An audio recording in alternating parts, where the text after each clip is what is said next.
Praeitame video kalbėjau apie 3 atsakus į stresą. Bėk, kovok, sustink. Bet yra dar 2. Ir vienas iš jų yra panašus į atsaką sustink. Tik kūno fiziologinė reakcija yra dar stipresnė.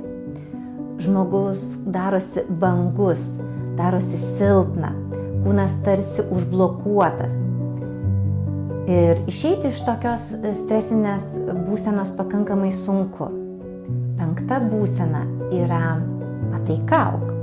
Ir tai reiškia, kad į agresorių ar užpuoliką mes reaguojame teigiamai, bandome su juo sudaryti taiką, kalbame maloniai, įsiteikdami jam, peržengdami visas savo ribas.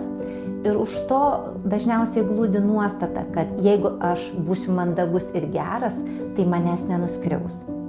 Ir visos šitos 5 reakcijos yra kylančios automatiškai, kai mūsų nervų sistema bando mus apsaugoti nuo pavojaus. Ką daryti, jeigu jaučiate šias reakcijas, taip reaguojant save? Yra 2 būdai. Vienas būdas yra terapija ir hipnoterapija. Ta priežastį gali surasti labai greitai ir šios reakcijos nebekils jūsų gyvenime.